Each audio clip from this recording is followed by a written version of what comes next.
Vous êtes sur la panafricaine Média 1, merci de nous rester fidèles et soyez bienvenus dans ce nouveau numéro de l'invité de la rédaction. Dans le paysage artistique foisonnant du slam, la voix des femmes résonne avec une force incontestable, tissant des récits intimes, des témoignages percutants et des déclarations de force. En ce mois de mars, dédié aux droits des femmes, il est crucial de se pencher sur la manière dont ces artistes s'imposent dans ce mouvement oratoire et poétique et quelle vérité elles portent à travers leurs mots ciselés et leurs performances passionnées. Pour en parler, nous recevons Madame Samantha Tracy, auteure et slameuse. Merci d'avoir accepté cette invitation. Merci Alexis. Madame Tracy, tout d'abord, comment les femmes dans le slam se différencient-elles de leurs homologues masculins en termes de style et de contenu ? En termes de style, je dirais que les femmes sont un être humain comme un autre, les femmes sont un homme comme un autre. Le style va varier, il sera changeant selon leurs émotions. Par contre, ce qui va différer, c'est certainement le contenu, en règle générale, parce que de plus en plus, on le remarque, le slam est un outil pour dénoncer, pour s'affirmer aussi, et qui prend vraiment racine dans toute la diversité que peut représenter la femme. En quoi peut-il être un moyen efficace de sensibilisation aux questions liées aux droits des femmes, particulièrement en ce mois de mars ? En ce mois de mars, le slam laisse la parole aux femmes pour dénoncer au niveau de ce qu'elles-mêmes vivent dans leurs sociétés respectives, mais au-delà, elles parlent au nom de celles qui n'ont pas la possibilité de parler. Elles sont en quelque sorte les voix des sans-voix.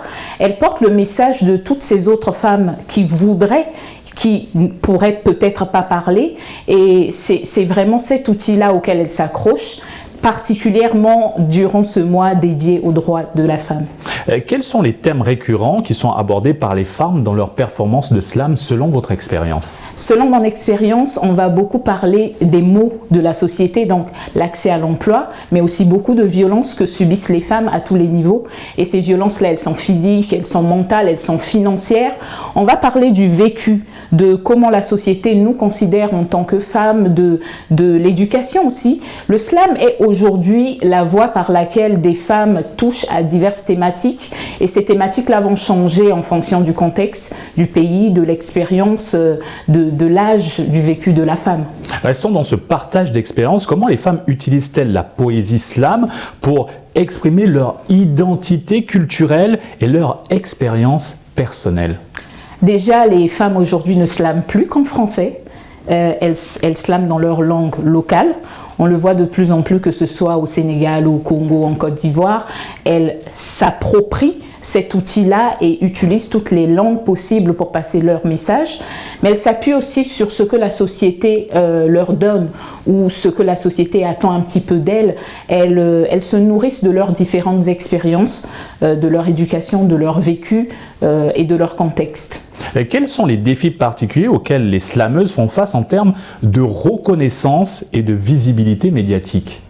En termes de visibilité, malheureusement, vous allez peut-être le constater, c'est lors des mois comme celui de mars que les femmes ont enfin cette visibilité, mais ce ne sont pas forcément les premières auxquelles on pense lorsqu'on doit mettre en avant le slam, et c'est bien dommage parce qu'aujourd'hui les femmes ont envahi les scènes. Elles sont aujourd'hui aussi représentatives de cet art que leurs homologues masculins, mais malheureusement n'ont pas forcément les mêmes opportunités. On ne les voit pas tellement sur les chaînes de télévision. On connaît beaucoup de slameurs, mais combien de slameuses on connaît vraiment aujourd'hui ? À présent, comment le slam peut-il être un moyen de guérison pour les femmes qui ont vécu des expériences traumatiques ? Le slam, c'est ce moyen-là de laisser parler son âme, de prendre un autre chemin pour dire ce qu'on n'oserait pas dire, pour parler des blessures dont on n'a pas forcément guéri, mais qui sont présentes. Et aujourd'hui, le slam, c'est une voie quelque peu détournée, où on ne s'ouvre pas complètement, où on peut donner l'impression de parler de l'histoire de quelqu'un d'autre alors que c'est vraiment la nôtre. Et c'est effectivement un moyen pour les femmes que nous sommes pour passer des messages personnels qui malheureusement dans la société actuelle peuvent être très mal vus. Et donc ça nous permet en quelque sorte parfois de jouer des rôles pour passer des messages qui sont très souvent les nôtres, et on le voit de plus en plus. Quel rôle jouent les événements de slam exclusivement féminins dans le renforcement de la sororité et de l'autonomisation des femmes? Comme tous les rassemblements féminins, c'est le rappel que nous pouvons aussi compter les unes sur les autres. Il y a cette volonté-là, et on le remarque souvent, de présenter la femme comme l'ennemi de la femme. Mais ce que moi je vois aussi, de par mon expérience, c'est vraiment une collaboration, un soutien qu'on voit un petit peu partout. Récemment, par exemple, à Saint-Louis, puisqu'on est au Sénégal, on a eu ce festival slam au féminin où plusieurs femmes ont pris la parole sous la houlette de Hadjar Poumera, qui est une jeune femme engagée et qui aide le slam à vivre, le slam au féminin. Quels sont les événements marquants de cet événement qui vous ont particulièrement touché? Mais déjà pour moi, rassembler ces femmes-là, leur donner une place exclusive où elles peuvent s'exprimer en tant que femmes, mais au-delà en tant qu'être humain, parce que c'est toute une palette, c'est toute une diversité. Elles ne se définissent pas uniquement en tant que femmes, elles se définissent en tant que chef d'entreprise, elles se définissent en tant qu'artiste, en tant que mère, en tant que sœur. Et ces événements-là sont vraiment des moyens de leur donner la parole et de les laisser exprimer toutes les facettes de leur personnalité. Madame Tracy, comment les femmes utilisent-elles la musique et le rythme dans leur performance de slam pour renforcer leur message? On se dit souvent que c'est que de la poésie, il n'y a pas de sonorité derrière. Comment s'incorpore tout ce mélange musical dans le slam? Le slam, en Afrique francophone particulièrement, prend de plus en plus son envol avec des sonorités, des rythmiques bien de chez nous. On voit de plus en plus quelques slameuses comme l'Idole, comme Ami Slam, comme Mariuska, qui elles intègrent pleinement la musique dans leurs prestations de slam, mais au-delà, elles dansent, elles chantent, elles accompagnent de différents rythmes leurs messages. Et pour moi, on est toujours dans cette envie de diversifier, dans cette envie de s'approprier ce qu'est le slam aujourd'hui pour la femme. Les slameuses, comment aujourd'hui elles utilisent la puissance des réseaux sociaux et les plateformes en ligne pour étendre leur portée et leur influence dans le mouvement artistique du slam particulièrement? Comme tous les artistes, je dirais, elles se créent une communauté. Et cette communauté-là forme leur force, je vais dire, leur base pour passer leur message. De plus en plus, on voit que ces communautés-là grandissent. Elles prennent de la place en ligne et elles accompagnent ces slameuses-là qui, aujourd'hui, peuvent être considérées comme des références dans le slam en Afrique francophone.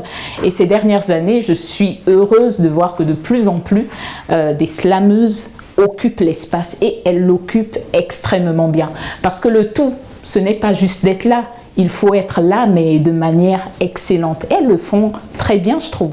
Vous parlez si bien du slam, vous êtes également auteur, votre dernier ouvrage s'appelle « C'est lui l'homme ». À quand un ouvrage sur le slam au féminin? Je ne saurais te le dire, je ne saurais vous le dire, Alexis. Pour ma part, je pense que le slam, il s'écoute, il se vit, son temps, il se ressent. Et je n'en suis pas encore au niveau où je veux simplement l'écrire. Je voudrais peut-être le dire, c'est à mon avis la meilleure manière de toucher les gens. Et aujourd'hui, comment mieux promouvoir le slam, au Sénégal en particulier et en Afrique en général? Donner des possibilités aux slameurs, hommes comme femmes à mon avis, de toucher la jeune génération. Le slam est un outil très fort pour accompagner les gens à plusieurs niveaux. Par exemple, ne serait-ce que dans la prise de confiance en soi, dans la prise de parole en public. C'est vraiment un outil qui vous ouvre sur de nouvelles perspectives de votre propre personnalité, mais aussi de ce que vous pouvez offrir au monde. Et je pense qu'il faudrait donner plus d'espace aux slameurs en tant qu'artistes, parce que peut-être qu'on minimise encore un petit peu, je trouve, la place du slameur en tant qu'artiste à part entière. Vous êtes membre d'un collectif de slam au Sénégal, alors comment vous organisez-vous pour faire valoir ce bel art? Je suis membre du collectif Vendredi Slam qui aujourd'hui donne la parole aux jeunes, aux vieux, aux grands, aux petits, pour promouvoir cet art. On se retrouve une fois par mois pour laisser libre cours aux amateurs, aux professionnels. Vous êtes le bienvenu d'ailleurs. Merci Samantha Tracy et merci d'avoir accepté cette invitation. Merci Alexis. Et c'est ainsi que s'achève cette émission. Excellente suite des programmes sur Média.